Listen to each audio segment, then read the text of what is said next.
வினோதமான முறையில் திருட்டு ஒன்று இடம்பெற்றிருக்கின்றது.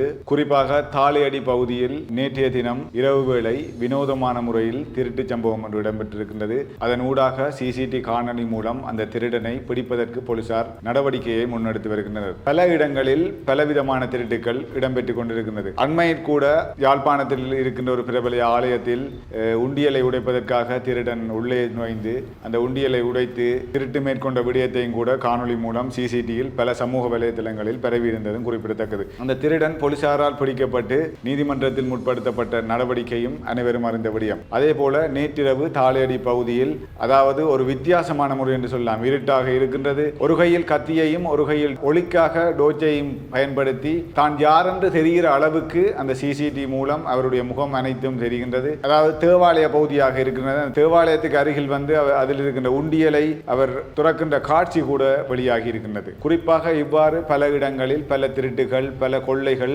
அதிகரித்து கொண்டு செல்கின்றது. இவ்வாறான விடயங்கள் ஆலயங்களாக இருக்கலாம், அதனைத் தொடர்ந்து தேவாலயங்களாக இருக்கலாம். பல்வேறு பகுதிகளில் திருட்டுகள் அதிகரித்து கொண்டுதான் இருக்கின்றது. அதைவிட பல இடங்களில் வாகனங்களினுடைய பேட்டரிகளை திருடுவது, அதைவிட வாகனங்களை, அதாவது துவிச்சக்கர வண்டிகள், மோட்டார் சைக்கிள்கள், இவ்வாறான பல திருட்டுகளில் பல்வேறு விதமான திருட்டுகள் பல்வேறு வகையில் நடைபெற்றுக் கொண்டிருக்கின்றது. இவ்வாறான திருட்டில் ஈடுபடுகின்ற கும்பலை நீங்கள் பார்க்க போனால் ஒரு விதத்தில் அவர்கள் போதைக்கு அடிமையாக இருப்பார்கள். அந்த போதை பழக்கத்திற்கு அடிமையானவர்கள் அந்த போதைப் பொருளை தாங்கள் பெற்றுக்கொள்வதற்காக பல வழிகளில் பல விதமான செயற்பாடுகளை செய்வார்கள். அந்த வழியில் தான் இவ்வாறான திருட்டுகள் அதிகரித்துக் கொண்டு இருப்பதும் குறிப்பிடத்தக்க ஒரு விடயம். பல்வேறு இடங்களில் சட்டவிரோதமான மதுபானங்கள், சட்டவிரோதமான போதை பாக்குகள், போதை பழக்கங்கள், இவ்வாறான செயற்பாடுகள் வடக்கு கிழக்கு தென்னிலங்கை, இலங்கை, ஒட்டுமொத்தமாக சொல்ல போனால் இலங்கை முழுவதிலும் இருக்கின்றது. அண்மையில் சட்டவிரோதமாக கசிப்பு உற்பத்தி வன்னி பகுதியிலாக இருக்கலாம், குறிப்பாக யாழ் மாவட்டத்திலாக இருக்கலாம், ஒரு குடும்பம் சேர்ந்து செயற்படுகின்ற ஒரு விடயமாக